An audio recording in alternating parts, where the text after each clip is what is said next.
বিজ্ঞানী একটি অভিনব আবিষ্কার করেছেন মহারাজ। বাহ বাহ বাহ, চমৎকার চমৎকার। সাধু সাধু। বিজ্ঞানী নিজেই নিজের উপর পরীক্ষা করে দেখেছিল, ফল মিলে যায়। ফলে বিজ্ঞানী 1 মাস মৌনব্রত নিয়েছিল, আর আজ সেই মৌনব্রত ভঙ্গ হলো মহারাজ। আমি তো কিছুই বুঝতে পারছি না গোপাল।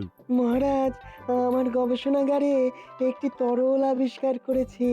সেই তরলের 4 ফোঁটা যদি জলে মিশিয়ে কাউকে পান করানো যায়, তবে সে তোতলা হয়ে যাবে। কোনো কথাই সে বলতে পারবে না। শুধু বলতে গেলে কথা আটকে যাবে, কথা জড়িয়ে যাবে। হ্যাঁ, সে কি? শুধু তাই নয় মহারাজ, যদি তরল 4-এর জায়গায় 6 ফোঁটা বা তার বেশি খাইয়ে দেওয়া যায়, তাহলে সে বধির হয়ে যাবে। সে একই সাথে তোতলা হবে এবং কানেও কিছু শুনতে পাবে না। হ্যাঁ, এই কি চিরস্থায়ী তোতলা ও বধির করবার আবিষ্কার? না মহারাজ, এই ওষুধের প্রভাব থাকবে 2 পক্ষকাল। ধরুন ধরুন আপনি এই অমাবস্যাতে কাউকে সেই তরল দিলেন, আবার পরের অমাবস্যাতে সে স্বাভাবিক হয়ে যাবে। তার মানে তুমি এতদিন এটা বলনি কারণ তুমি নিজেই তোতলা হয়েছিলে। একই সাথে বধির মহারাজ। ও, এই কারণে তুমি রাজসভায় আসতে না। গবেষণায় ব্যস্ত বলে।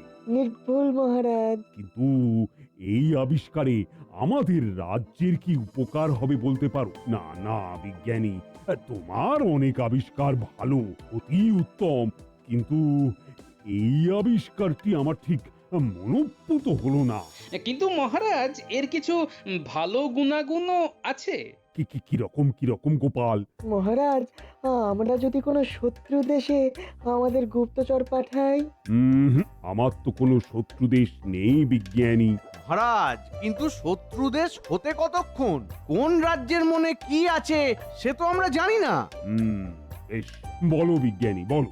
মহারাজ, ধরুন কোনো গুপ্তচর শত্রু দেশে ধরা পড়ে গেল, তখন কোনো অত্যাচারেই সে যাতে মুখ না খোলে, তার জন্য নিজেই সেই তরল 4 ফোঁটা খেয়ে নিতে পারে। সে চাইলে বধিরও হতে পারে, শত্রু দেশ দয়া দেখিয়ে তাকে ছেড়েও দিতে পারে। হ্যাঁ, আবার কোনো শত্রু যদি বন্দী হয়, সে যাতে বাইরে কারোর সাথে কোনো উপায়ে যোগাযোগ না করতে পারে, তার জন্য তাকেও এই তরল পান করিয়ে তোতলা বা তোতলা বধির 2ই করে দেওয়া যেতে পারে। কিন্তু মনে রাখতে হবে, এই তরলের কাজ কিন্তু 2 পক্ষকাল। হ্যাঁ, অর্থাৎ 1 মাস মহারাজ। তাকে যদি প্রতি মাসে এই তরল পান করানো যায় তাহলে? এইভাবে তাকে আজীবন তোতলা আর বধির করে রাখা যায়। বাহ মহারাজ, বাহ বাহ বাহ, আবিষ্কারটি কিন্তু মন্দ নয়। মন্ত্রী মশাইয়ের মনে হচ্ছে আজীবন কাউকে তোতলা আর বধির করে রাখলে ভালো হয়। গোপাল, তুমি যদি তোতলা হয়ে তোমার বাজে বকবকানি কমাও, তাহলে আমি সব থেকে খুশি হব। মন্ত্রী, তোমরা সবাই বেশি কথা বলছো। বেশ বেশ বিজ্ঞানী, আমি দিন কয়েক ভাববো, তারপর জানাবো তোমার এই আবিষ্কারকে আমি স্বীকৃতি দেব কিনা। নিশ্চয়ই মহারাজ, আপনি ভাবুন নিশ্চিন্তে। আমিও গত 4 পক্ষকাল ভেবেই গেছি। গোপালও আমাকে ভাবতে অনেক সহায়তা করেছে। তার মানে গোপাল কখনোই এর আবিষ্কারক বলে দাবি করতে পারে না। আমি সে দাবি করছিও না মন্ত্রী মশাই। মহারাজ যদি অনুমতি দেন তাহলে না কবি, নতুন কি শোনাবে? গুপ্ত তরল করবে বধির, এই হলো তার যুক্তি। সত্যি বটে, গুপ্তচর পাবে কি শেষে মুক্তি? তুমি যা ভেবেছো কবি, সেটি কিন্তু আমারও প্রশ্ন। ঠিক আছে, আজকের মতো রাজসভা এখানেই শেষ হলো।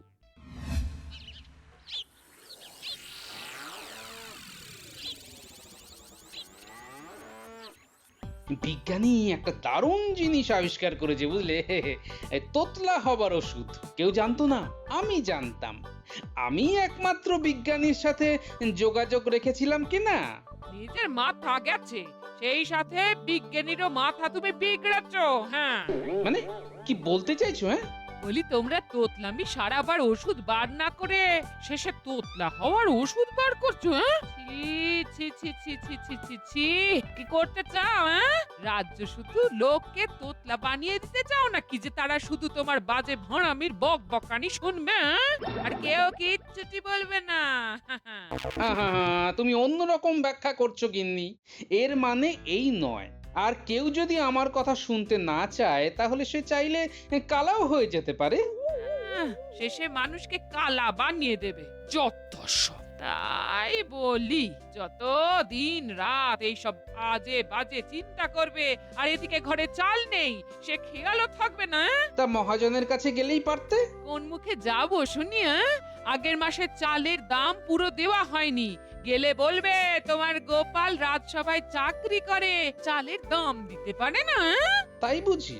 আমি তো বলেছি এই মাসে শোধ করে দেব। মহাজন যদি বেশি কথা বলে তাকেও তোতলা বানিয়ে দেবার উপায় আমার জানা আছে গিন্নি।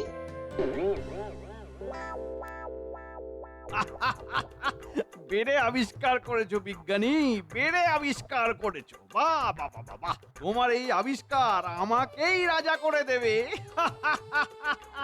কি হলো গো তোমার? একা বসে হাসছো কেন? হাসির দিন আসছে গিন্নি, খুব শিগগির আসছে। তাই বুঝি? তাহলে তো আমাদের এখন খুব আনন্দে থাকা উচিত গো। আনন্দে থাকো না, কে বারণ করেছে? তবে হ্যাঁ, তোমার এই আনন্দ এক্ষুনি যেন কারো চোখে না পড়ে, তাহলেই কিন্তু মুশকিল। সে না হয় মনে মনে আনন্দ করব, কিন্তু কি এত হাসির ব্যাপার সেটা তো জানলাম না। হ্যাঁ, জানবে জানবে জানবে, নিশ্চয়ই জানবে। সময় হলে সব জানতে পারবে। শুধু একটা কথাই জেনে রাখো, আমি খুব শিগগির এই রাজ্যের রাজা হতে চলেছি। আমি হব রাজা আর তুমি হবে আমার রানী। ও মা, সে কি গো? তাহলে মহারাজার রানী মা? আহা, মহারাজ তো রাজা থাকতে চাইছেন না। মহারাজ আর রানী দুজনেই রাজত্ব ছেড়ে তীর্থ ভ্রমণে চলে যাবে বলে ভাবছে। সে কি গো? কি হবে তাহলে? কি আবার হবে? আমি রাজা হব আর আমাদের পায় কে? তুমি কিন্তু এই সব গোপন কথা একদম পাঁচ কান করবে না বলে দিলাম। সব আনন্দ কিন্তু মাটি হয়ে যাবে। ঠিক আছে, আমি কাউকে বলবো না। হ্যাঁ,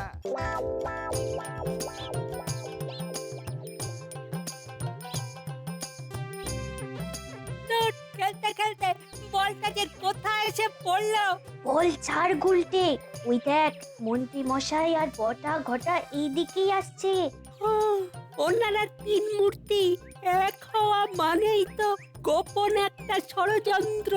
তাহলে আর কি, চুপচাপ ওনারা কি বলছেন শুনে যা। তার মানে পুরো ব্যাপারটাই গোপাল দাদুকে জানাতে হবে।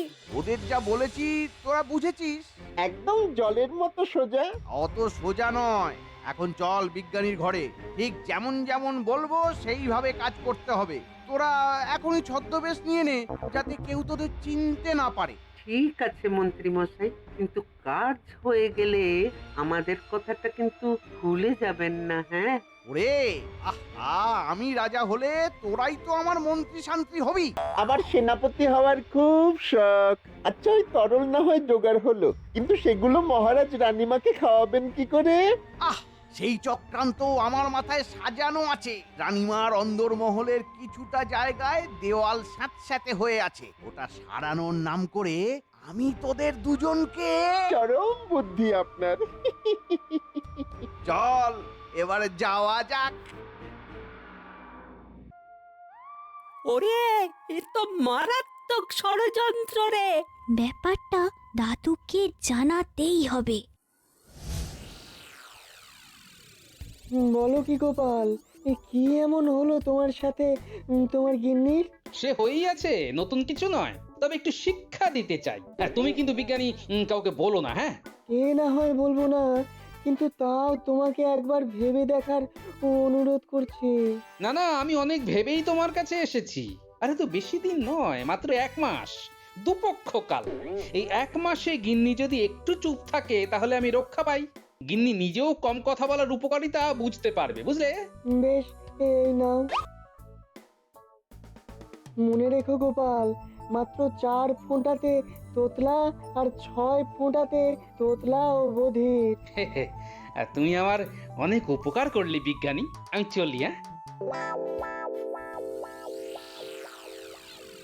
আসুন আসুন মন্ত্রী মশাই, আমার পরম সৌভাগ্য যে আপনি আমার গবেষণাগারে পায়ের ধুলো দিয়েছেন। তুমি যে এত সুন্দর আবিষ্কার করেছো যে তোমার এখানে আসতেই হচ্ছে। আমার কি মনে হয় জানো বিজ্ঞানী, তোমার মতো বিজ্ঞানী সারা দেশে দ্বিতীয়টি নেই। আমাদের ভাগ্য খুব ভালো, খুব ভালো। তবে কদর এখানে কোথায় আর সেরকম পাপ। কেন, মহারাজ আমাকে যথেষ্ট বেতন দেন, তার উপর ভালোবাসেন, ভরসা করেন। না না, মানে কিছু না।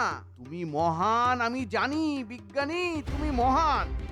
এই দেখো, এরা দূরদেশের বণিক, এরা তোমার আবিষ্কারের কথা এই বিশ্বের চারিদিকে ছড়িয়ে দেবে। তোমার অনেক নাম হয়ে যাবে, তুমি তুমি তুমি বিখ্যাত হয়ে যাবে বিজ্ঞানী। আগে আমার নিজের নাম আমি নিজেই ভুলতে বসেছি। বড়ই সরল তুমি, হে বড়ই সরল। ওহ, এখন দেখাও তোমার আবিষ্কার, এদেরকে দেখাও। এরা হলো 2 ভাই, পন্তনেশ্বরম আর ঘন্তনেশ্বরম। নাম শুনে মনে হয় দক্ষিণ দিক হতে আগমন। দেখাও দেখাও দেখাও, দক্ষিণ দেখাও। এই যে, এই হলো তোতলা আর বধির হবার ওষুধ। নিন, আপনারা নিন। কিন্তু মহারাজের অনুমতি ছাড়া দেওয়া কি ঠিক হবে? আহা, এ তো এখন স্বীকৃত নয়, আর মহারাজ তোমাকে বারণও করেনি। আর তাছাড়া এরা এটা নিজেদের দেশে পরীক্ষা করে দেখবে দুজনের ওপর। সব ঠিক, মানে তোমার তোমার বিপুল খ্যাতি। তোমার তো তখন পুরস্কার আর পুরস্কার বিজ্ঞানী, হ্যাঁ, শুদ্ধ পুরস্কার। বেশ বেশ। প্রত্যেকটি শিশিতে 24 ফোঁটা করে তরল আছে, অর্থাৎ একটি শিশিতে 4 জন বধির হতে পারে। এ তো খুব ভালো কথা বিজ্ঞানী, খুব ভালো কথা।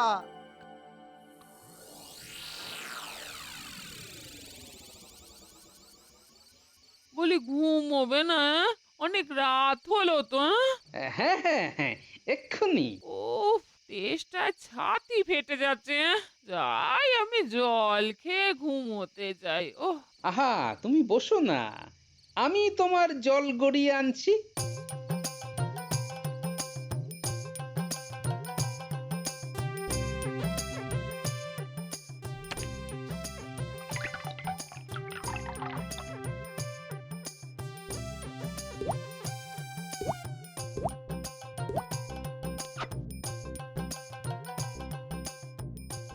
নাও নাও, খেয়ে নাও।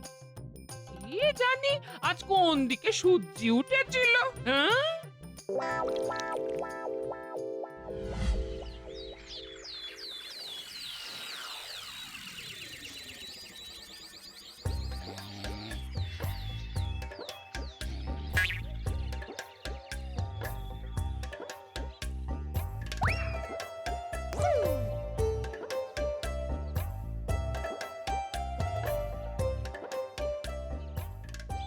গিন্নি, ভাত বসিয়ে দিও, কাল তো চাল নিয়ে এসেছি।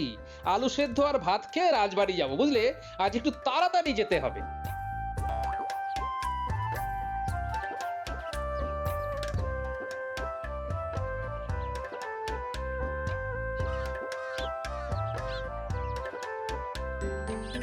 মহারাজ, সকাল সকাল বিরক্ত করার জন্য দুঃখিত মহারাজ, কিন্তু একটা কথা বলতে হচ্ছে।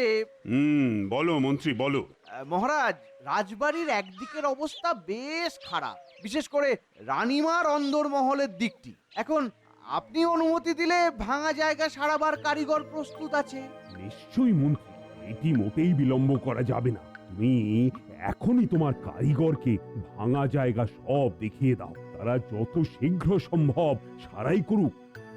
ভালো মজুরি দেওয়া হবে, কিন্তু কাজ ভালো হওয়া চাই। নিশ্চয়ই মহারাজ, নিশ্চয়ই। আমি এখন আসি।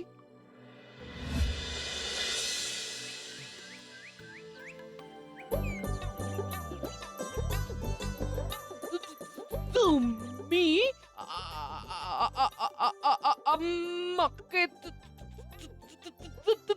তোতলা হয়ে গেছো? খুব ভুল হয়ে গেছে গিন্নি। ঝোঁকের মাথায় কি যে করে ফেললাম। এখন আমার কি হবে? তুমি যে আমার কোনো কথাই শুনতে বা বুঝতে পারবে না। কি যে ভুল হলো। কিরে, তোরা কি করছিস? আমরা তো তোমার কাছেই আসছি দাদু। বল বল, শিগগির শিগগির। কি হলো গোপাল, তোমার গিন্নির কিছু অসুবিধে হয়েছে নাকি? আপনি কি করে জানলেন রাজ্যতীশী মশাই? আমি তোমার ঘরের কাছ দিয়েই যাচ্ছিলাম, তোমার চিৎকারও শুনছিলাম। কি হলো গিন্নি, কি হলো গিন্নি? আমার গিন্নি কানে কিছু শুনতে পাচ্ছে না, তোতলাও হয়ে গেছে। সে কি? কিভাবে? গিন্নির বাক্যবাণে অস্থির হয়ে আমি এই কাণ্ডটি ঘটিয়েছি। তুমি গিন্নিকে বিজ্ঞানীর আবিষ্কারের তরল দিয়েছো? হ্যাঁ। ছি ছি ছি, মহারাজ, গোপাল নিজের গিন্নিকে শুধু মুখ বন্ধ রাখবার জন্য তোতলা করে দিল। অধীর হয়ে গেছে খুব সম্ভব। কি হলো মহারাজ, আপনি কিছু বলুন। হ্যাঁ মহারাজ, কিছু বলুন। মহারাজ, আপনি কি কিছু শুনতে পাচ্ছেন না? গণনা অনুযায়ী মহারাজের এখন সবকিছুই তো শুনতে পাবার কথা, তবে কেউ কিছু খাইয়ে দিলে তা অন্য কথা। কে কে আবার কি খাওয়াবে? আ- আ- আ- আ- আ- আ- আমি কথা বলতে পারছি। না, এ কি হলো মহারাজ? এ কি হলো? কে আপনার এমন ক্ষতি করলো? মহারাজ কিছু শুনতে পাচ্ছেন না। গোপাল, তুমি এটা করেছো?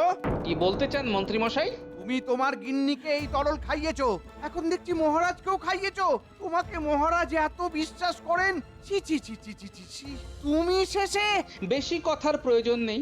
1 মাস পরে মহারাজ স্বাভাবিক হলে তখন দেখা যাবে। তখন মহারাজ যা বলবেন সেটাই শিরোধার্য।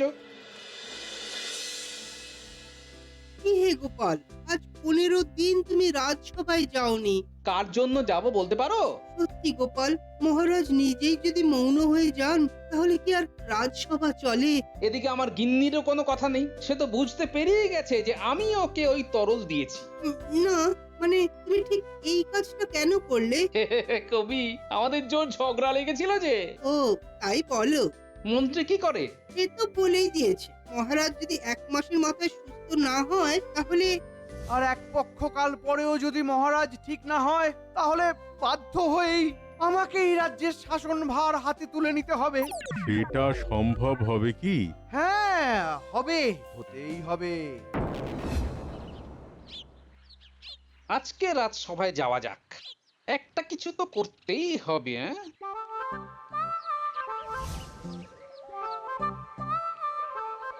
গোপাল, কি মনে করে আজকে এলাম।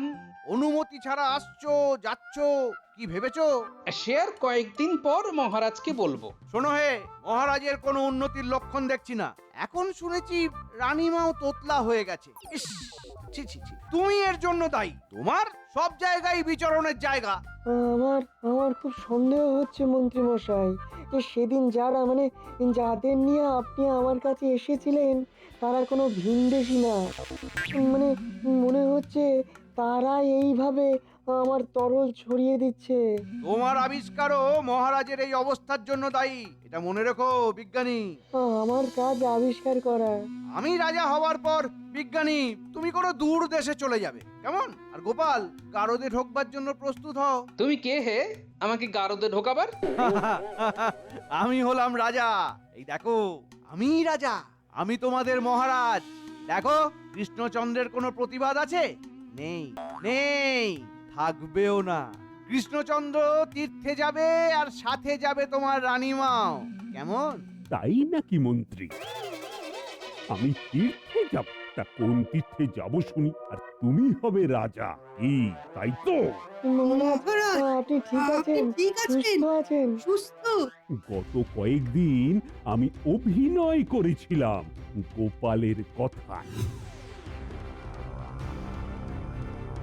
মন্ত্রী যে আমাকে চিরকালের মতো তোতলা আর বধির করে দেবার ষড়যন্ত্র করছে, এটা গোপাল জানতে পারে ওর নাতি নাতনিদের থেকে। আর সঙ্গে সঙ্গেই আমাকে এসে বলে, মন্ত্রী আর তার 2 সেনাত বটা আর ঘটা পরিকল্পনা করে যে ওরা কারিগরের ভূমিকায় রাজবাড়ি সারাতে আসবে, আর আমার রানীর জলের পাত্রে 6 ফোঁটা বিজ্ঞানীর থেকে নেওয়া তরল মিশিয়ে দেবে।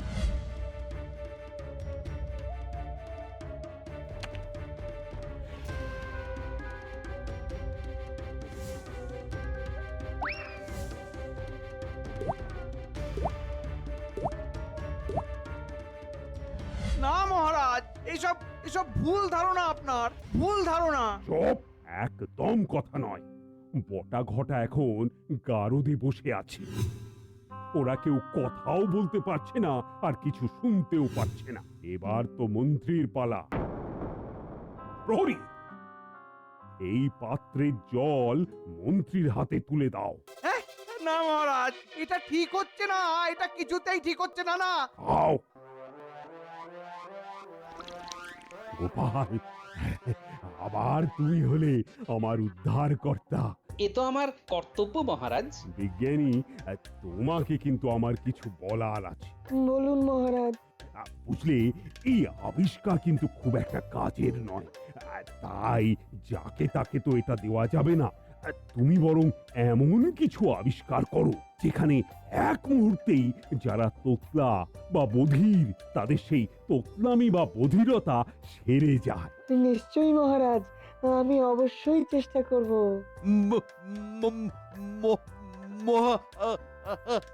এই মন্ত্রীকে এক্ষুনি তাড়িয়ে দাও এই রাজসভা থেকে। গোপালের সাধুবাদ প্রাপ্য, কিন্তু এইবার গোপালের কিঞ্চিত যে শাস্তিও প্রাপ্য। যথাজ্ঞা মহারাজ। তোমার শাস্তি হলো জল খেয়ে তোতলা হয়ে যাব মহারাজ। না, তোমার শাস্তি হলো তুমি আর 7 দিন গিন্নির সাথেই থাকবে। আরে, সে বেচারি তো কিছুই শুনতে পাচ্ছে না, কোনো বিপদ ঘটে যেতে পারে, আর গিন্নির কাজগুলো তো তোমাকেই করতে হবে। বুঝে গেছি মহারাজ, আমি এক্ষুনি বাড়ি চললাম। যাবার আগে বলে যাই, জয় মহারাজ কৃষ্ণচন্দ্রের জয়। জয় মহারাজ কৃষ্ণচন্দ্রের জয়।